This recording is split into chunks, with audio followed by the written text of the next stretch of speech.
Hi everyone, I'm Miss Mary Beth, and I'm the Youth Services Librarian at Ingalls Memorial Library in Ringe. And I'm here today for Armchair Adventures. And that's our series where every day I read a chapter or two of a book to you, and eventually we finish a whole book.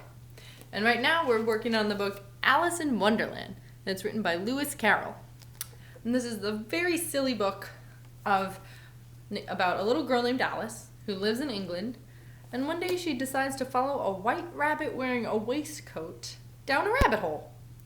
And she falls down the rabbit hole, and she ends up in a land that we're calling Wonderland. And while she's there, she meets a lot of interesting characters. She meets a lot of animals that talk. She meets the white rabbit himself. She meets a caterpillar who talks. She meets the Queen of Hearts. She meets the Cheshire Cat, the Duchess, the Mad Hatter. She meets a lot of characters. And while she's there, she also can eat things that make her really big and drink things that make her small. So she's been changing in size a lot, and she's very confused. She goes along, and all the time she says she's not quite sure who she is. She's been a lot of people in the course of this day. So where we left off in our story, she was at a croquet game with the Queen of Hearts. And the Queen of Hearts, is she very nice? Do we like the Queen of Hearts? She yells a lot, and she tells people, off with their heads! If anyone gets her mad, that's her command. So it was a little bit of a tense croquet match, I think. But where we left off was that they were looking for the Cheshire Cat, who can appear and disappear. And he came to their croquet match, and then the king wanted to behead him, but then he just disappeared. So that was where we left off. So the chapter that we're about to start today is called The Mock Turtle's Story. "You can't think how glad I am to see you again, you dear old thing," said the Duchess as she tucked her arm affectionately into Alice's, and they walked off together. Alice was very glad to find her in such a pleasant temper, and thought to herself that perhaps it was only the pepper that had made the Duchess so savage when they met in the kitchen earlier. "When I'm a Duchess," she said to herself, not in a very hopeful tone though, "I won't have any pepper in my kitchen at all. Soup does very well without. Maybe it's always pepper that makes people hot-tempered." She went on, very much pleased at having found out a new kind of rule. "And vinegar makes people sour, and chamomile makes them bitter, and barley sugar and such things make children sweet-tempered. I only wish people knew that. Then they wouldn't be so stingy about it, you know." She'd quite forgotten the Duchess by this time, and was a little startled when she heard her voice very close to her ear. "You're thinking about something, my dear, and that makes you forget to talk." "I can't tell you just now what that moral of that is, but I shall remember it in a bit." "Perhaps it doesn't have one," Alice ventured to remark. "Tut, tut, child," said the Duchess. "Everything's got a moral, if only you can find it." And she squeezed herself up closer to Alice's side as she spoke. Alice did not much like her keeping so close to her. First, because the Duchess was very ugly. And secondly, because she was exactly the right height to rest her chin on Alice's shoulder, and it was an uncomfortably sharp chin. However, Alice did not like to be rude, so she bore it as well as she could. "The game's going on rather better now," she said, by the way of keeping up the conversation a little. "'Tis so," said the Duchess, "and the moral of that is, oh, 'tis love that makes the world go round." "Somebody said," Alice whispered, "that it's done by everybody minding their own business." "Ah, well, it means much the same thing," said the Duchess, digging her sharp little chin into Alice's shoulder as she added, "The moral of that is, take care of the scents and the sounds will take care of themselves." How fond she is of finding morals in things, Alice thought to herself. "I dare say you're wondering why I don't put my arm around your waist," the Duchess said, after a pause. "The reason is, I'm doubtful about the temper of your flamingo. Shall I try the experiment?" "He might bite," Alice cautiously replied, not feeling at all anxious to have the experiment tried. "Very true," said the Duchess. "Flamingos and mustard both bite. And the moral of that is, birds of a feather flock together." "Only mustard isn't a bird," Alice remarked. "Right as usual," said the Duchess. "What a clear way you have of putting things." "It's a mineral, I think," Alice said. "Of course it is," said the Duchess, who seemed ready to agree to everything that Alice said. "There's a large mustard mine near here, and the moral of that is, the more there is of mine, the less there is of yours." "Oh, I know," exclaimed Alice, who had not attended to that last remark. "Mustard is a vegetable. It doesn't look like one, but it is." "I quite agree with you," said the Duchess, "and the moral of that is, be what you would seem to be. Or, if you'd like to put it more simply, never imagine yourself not to be otherwise than what it might appear to others that what you were or might have been was not otherwise than what you had been would have appeared to them be otherwise." "I think I should understand that better," Alice said very politely, "if I had it written down, but I can't quite follow it as you say it." "That's nothing to what I would say if I chose," the Duchess replied in a pleased tone. "Pray, don't trouble yourself to say it any longer than that," said Alice. "Oh, don't talk about trouble," said the Duchess. "I make you a present of anything I've said as yet." "A cheap sort of present," thought Alice. "I'm glad people don't give birthday presents like that." But she did not venture to say it out loud. "Are you thinking again?" the Duchess asked, with another dig of her sharp little chin. "I've a right to think," said Alice sharply, for she was beginning to feel a little worried. "Just about as much right," said the Duchess, "as pigs have to fly, and the—" But here, to Alice's great surprise, the Duchess's voice died away, even in the middle of her favorite word, moral, and the arm that was linked to hers began to tremble. Alice looked up, and there stood the Queen in front of them, with her arms folded, frowning like a thunderstorm. "A fine day, Your Majesty," the Duchess began, in a low, weak voice. "Now, I give you fair warning," shouted the Queen, stamping on the ground as she spoke. "Either you or your head must be off, and in about half no time. Take your choice." The Duchess took her choice, and was gone in a moment. "Let's go on with the game," the Queen said to Alice, and Alice was much too frightened to say a word, but slowly followed her back to the croquet ground. The other guests had taken advantage of the Queen's absence and were resting in the shade. However, the moment they saw her, they hurried back to the game, the Queen merely remarking that a moment's delay would cost them their lives. All the time they were playing, the Queen never left off quarreling with the other players and shouting, "Off with his head! Off with her head!"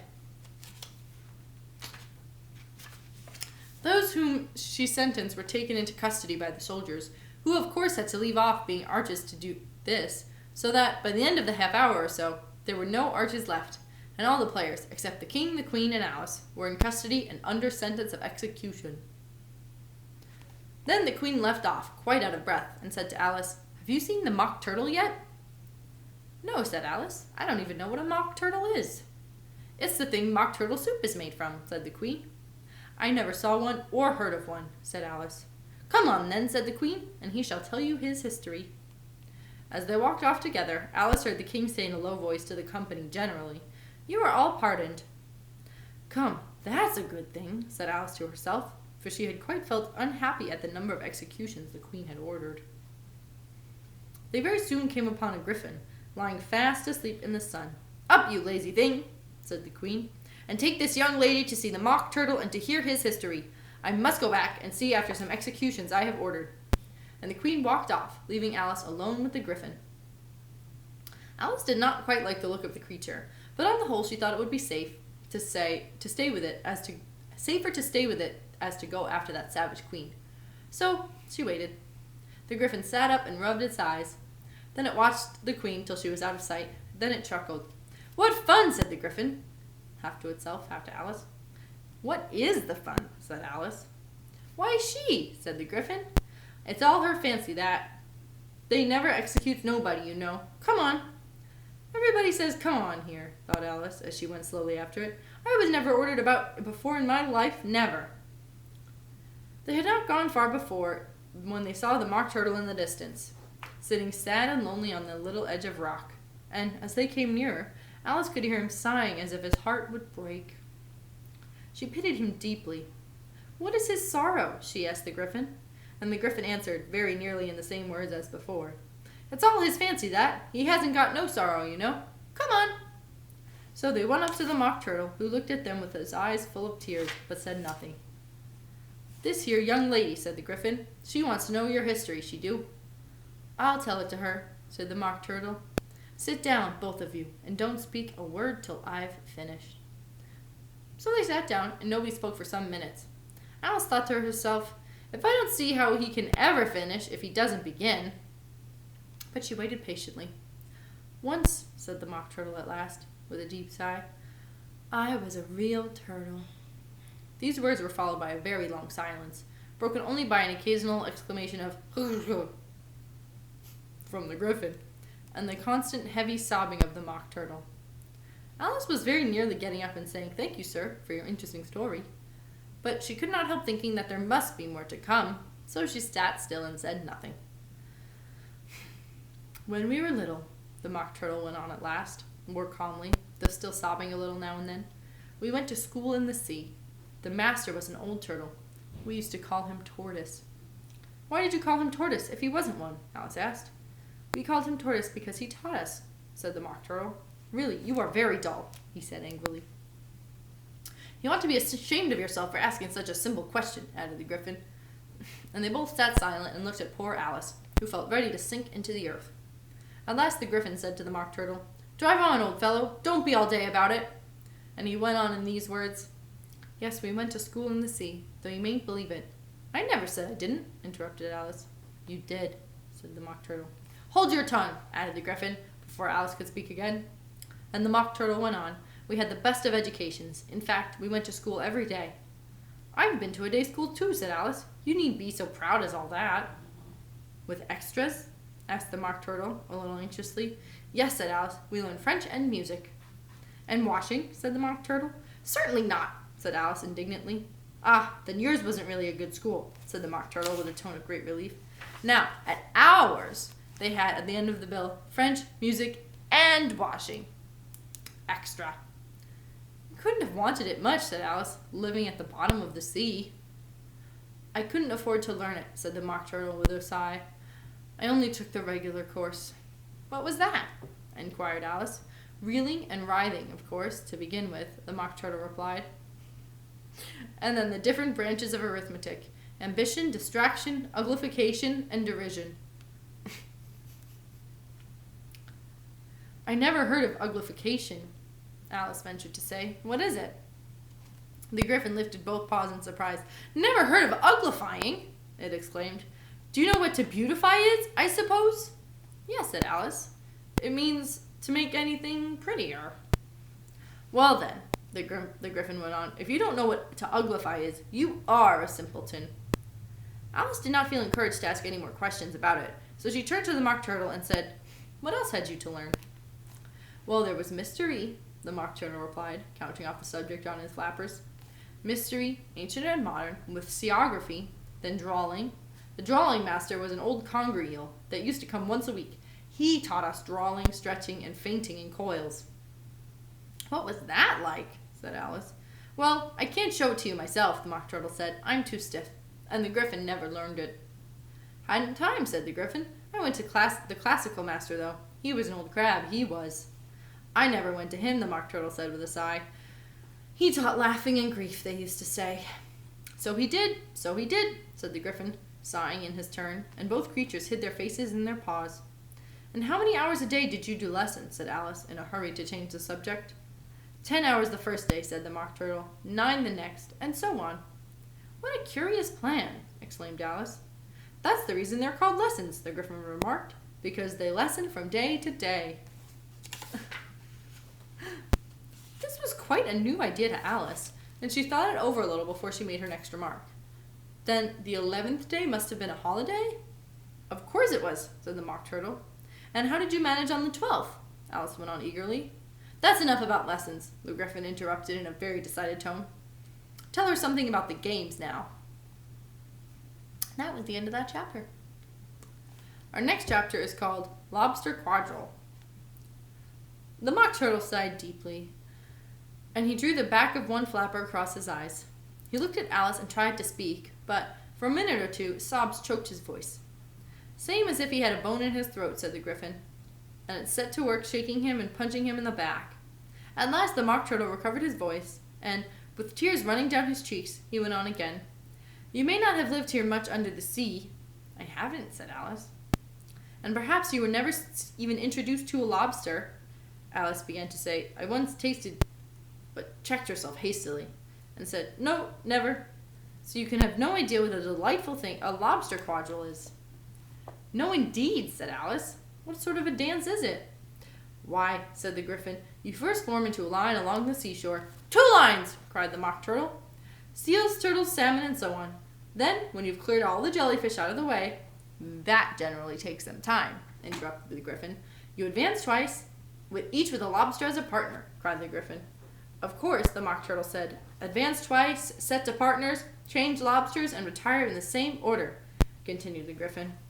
"Then you know," the Mock Turtle went on, "you throw the lobsters!" shouted the Gryphon, with a bound into the air, "as far out to sea as you can. And you swim after them!" screamed the Gryphon. "Turn a somersault into the sea!" cried the Mock Turtle, capturing wildly about. "Change lobsters again!" yelled the Gryphon at the top of its voice. "Back to land again, and that's all the first figure," said the Mock Turtle, suddenly dropping his voice. And the two creatures, who had been jumping about like mad things all this time, sat down again very sadly and quietly and looked at Alice. "It must be a very pretty dance," said Alice timidly. "Would you like to see a little of it?" said the Mock Turtle. "Very much indeed," said Alice. "Come, let's try the first figure," said the Mock Turtle to the Gryphon. "We can do it without lobsters, you know. Which shall sing?" "Oh, you sing," said the Gryphon. "I'd forgotten the words." So they began solemnly dancing round and round Alice, every now and then treading on her toes when they passed too close, and waving their forepaws to mark the time, while the Mock Turtle sang this, very slowly and sadly. "Will you walk a little faster?" said a whiting to a snail. There's a porpoise close behind us, and he's treading on my tail. See how eagerly the lobsters and the turtles all advance. They are waiting in the shingle. Will you come and join the dance? Will you, won't you, will you, won't you, will you join the dance? Will you, won't you, will you, won't you join the dance? You can really have no notion how delightful it will be when they take us up and throw us with the lobsters out to sea." But the snail replied, "Too far," and gave a look askance. Said he thanked the whiting kindly, but he would not join the dance. Would not, could not join the dance. Would not, could not join the dance.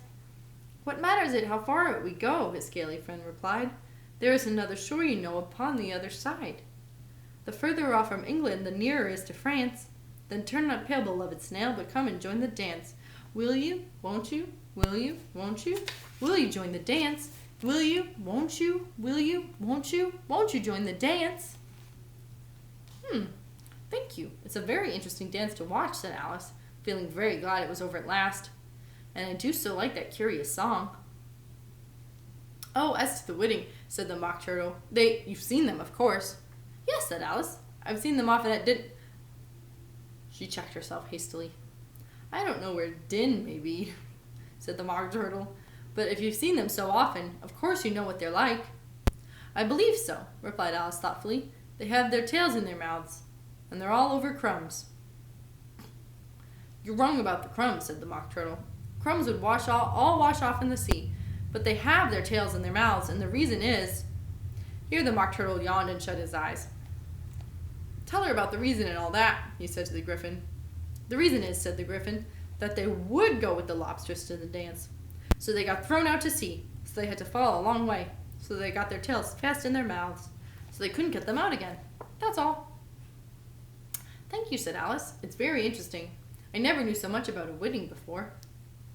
"I'll tell you more about that if you'd like," said the Gryphon. "Do you know why that's what it's called?" "I never thought about it," said Alice. "Why?" "It does the boots and shoes," the Gryphon replied very solemnly. Alice was thoroughly puzzled. "Does the boots and shoes?" she repeated in a wondering tone. "Why, what are your shoes done with?" said the Gryphon. "I mean, what makes them so shiny?" Alice looked down at them and considered a little before giving her answer. "They're done with blacking, I believe." "Boots and shoes under the sea," the Gryphon went on in a deep voice, "are done with whiting. Now you know." "And what are they made of?" Alice asked in a tone of great curiosity. "Soles and eels, of course," the Gryphon replied rather impatiently. "Any shrimp could have told you that." "If I'd been the whiting," said Alice, whose thoughts were still running on the song, "I'd have said to the porpoise, 'Keep back, please, we don't want you with us.'" They were obliged to have him with them, the Mock Turtle said. "No wise fish would go anywhere without a porpoise." "Wouldn't it really?" said Alice in a tone of great surprise. "Of course not," said the Mock Turtle. "Why, if a fish came to me and said he was going on a journey, I should say, 'With what porpoise?'" "Don't you mean purpose?" asked Alice. I mean what I say, said the Mock Turtle in an offended tone, and the Gryphon added, come, let's hear of some of your adventures. I could tell you my adventures beginning from this morning, said Alice, but it's no use going back to yesterday because I was a different person then. Explain all that, said the Mock Turtle. No, no, the adventures first, said the Gryphon. Explanations take such dreadful time. So Alice began telling them her adventures from the time when she first saw the White Rabbit. She was a little nervous about it, just at first, and the two creatures got so close to her, one on each side, and they opened their eyes and mouths so very wide. But she gained courage as she went on. Her listeners were perfectly quiet till she got to the part about her repeating, "You are old, Father William," to the caterpillar. And the words were all coming out different, and then the Mock Turtle drew a long breath and said, "That's very curious." "It's about as curious as it can be," said the Gryphon. "It all came different," the Mock Turtle repeated. "I should like to hear her try and repeat something now. Tell her to begin." He looked at the Gryphon as if he thought it had some kind of authority over Alice. "Stand up and repeat, "'Tis the voice of the sluggard,'" said the Gryphon. "How the creatures order one about and make one repeat lessons," thought Alice. "I might just as well be at school at once." However, she got up and began to repeat it, but her head was so full of the lobster quadrille that she hardly knew what she was saying, and the words came out very queer indeed. "'Tis the voice of the lobster," I heard him declare. "You have baked me too brown, I must sugar my hair. As a duck with its eyelids, so he was with his nose, trims his belts and his buttons and turns out his toes. When the sands are all dry, he is gray as a lark, and will talk in contemptuous tones of the shark. But when the tide rises and sharks are around, his voice has a timid and tremulous sound." "That's different from what I used to say when I was a child," said the Gryphon. "Well, I never heard it before," said the Mock Turtle, "but it sounds uncommon nonsense." Alice said nothing. She had sat down with her face in her hands, wondering if anything would ever happen in a natural way again. "I should like to have it explained," said the Mock Turtle. "She can't explain it," said the Gryphon hastily. "Go on with the next verse." "But what about his toes?" the Mock Turtle persisted. "How could he turn them out with his nose, you know?" "It's the first position in dancing," said Alice, but she was dreadfully puzzled by the whole thing, and longed to change the subject. "Go on with the next verse," the Gryphon repeated. It begins, "I passed by his garden." Alice did not dare disobey, though she felt sure it would all come wrong, and she went on in a trembling voice, "I passed by his garden and marked with one eye how the owl and the panther were sharing a pie. The panther took pie crust and gravy and meat, while the owl had the dish as its share of the treat. While the pie was all finished, the owl, as a boon, was kindly permitted to pocket the spoon, while the panther received knife and fork with a growl, and concluded the banquet by—" "What is the use of repeating all that stuff?" the Mock Turtle interrupted. "If you don't explain it as you go on, it's by far the most confusing thing I ever heard." "Yes, I think you'd better leave off," said the Gryphon, and Alice was only too glad to do so. "Shall we try another figure of the lobster quadrille?" The Gryphon went on.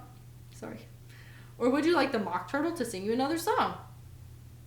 "Oh, a song, please, if the Mock Turtle would be so kind," Alice replied, so eagerly that the Gryphon said in a rather offended tone, "No accounting for taste. Sing her turtle soup, will you, old fellow?"